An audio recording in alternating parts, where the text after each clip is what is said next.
বাংলাদেশে নারীরা সবচেয়ে বেশি আক্রান্ত হচ্ছে স্তন ক্যান্সারে, আর পুরুষরা আক্রান্ত হচ্ছে শ্বাসনালীর ক্যান্সারে।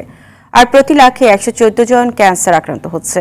বিএসএমএমইউর পাবলিক হেলথ অ্যান্ড ইনফরমেটিক্স বিভাগের এক গবেষণায় উঠে এসেছে এসব তথ্য। দেশে ক্যান্সার আক্রান্তের সংখ্যা নিয়ে সর্বজন গ্রহণযোগ্য কোনো গবেষণা না থাকলেও এবার ছোট পরিসরে এগিয়ে এসেছে চিকিৎসক দলটি। বিস্তারিত দেখুন খান আলামিনের রিপোর্টে। বর্তমান বিশ্বে মৃত্যুর একটি প্রধান কারণ হচ্ছে ক্যান্সার। গ্লোবোক্যানের রিপোর্টে 2022 সালে দেশে ক্যান্সার আক্রান্তের সংখ্যা 1,67,256 জন, মারা গেছেন 1,16,598 জন। তবে জনসংখ্যা ভিত্তিক রেজিস্ট্রির অভাবে দেশে ক্যান্সারের সঠিক পরিস্থিতি জানা যায় না। স্বাস্থ্য অধিদপ্তর ও বিএসএমএমইউর অর্থায়নে পরিচালিত গবেষণার ফলাফল তুলে ধরতেই সুপার স্পেশালাইজড হাসপাতালে এই অনুষ্ঠানের আয়োজন। প্রধান গবেষক বিশ্ববিদ্যালয়ের পাবলিক হেলথ অ্যান্ড ইনফরমেটিক্স বিভাগের সহযোগী অধ্যাপক ডাক্তার খালিকুজ্জামান বিস্তারিত ফলাফল তুলে ধরেন।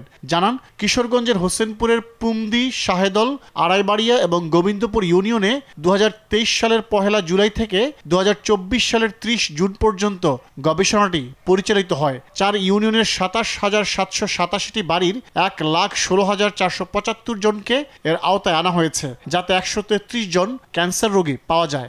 এলাকাটি জেনারেলাইজ করা সহজ বলে আমরা মনে করেছি, কারণ এই এলাকাটির মধ্যে কোনো স্পেশাল কিছু নাই।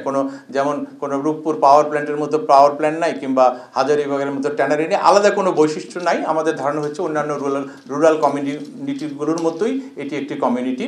গবেষণায় উঠে আসে 51 থেকে 60 বছর বয়সীদের মাঝে ক্যান্সারের হার সবচেয়ে বেশি। নারীদের মধ্যে স্তন ক্যান্সারের হার সবচেয়ে বেশি 35.4%, আর পুরুষের মধ্যে শ্বাসনালী ক্যান্সারের হার সর্বোচ্চ 13.2%। ধারণা ছিল, তার বাইরে আমরা এসে দেখতে পাচ্ছি যে আমাদের স্বরনালীর এই ল্যারিংসের ক্যান্সারটাই নাম্বার 1 ক্যান্সার হচ্ছে। আমাদের খাদ্যনালীর ক্যান্সার আসছে, আমাদের ব্রেস্ট ক্যান্সার যেহেতু প্রিভ্যালেন্স ব্রেস্ট ক্যান্সার বেশি আসছে, যেহেতু সার্ভাইভেবল বেশি লম্বা সময় আয়ু থাকার কারণে তারা একসাথে হয়ে যাচ্ছেন।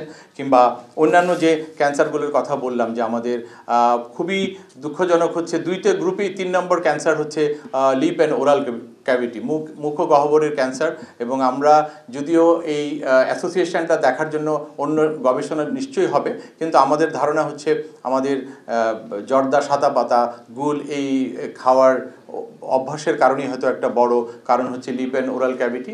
গবেষকরা জানান, ক্যান্সারে আক্রান্ত 73.5% পুরুষের মধ্যে নিয়মিত ধূমপান, 41.2% পুরুষ এবং 61.5% নারী ধোঁয়াবিহীন তামাক সেবন এবং 64.7% পুরুষ ও 75.4% নারীর মধ্যে নিয়মিত পান সুপারি খাওয়ার ইতিহাস রয়েছে।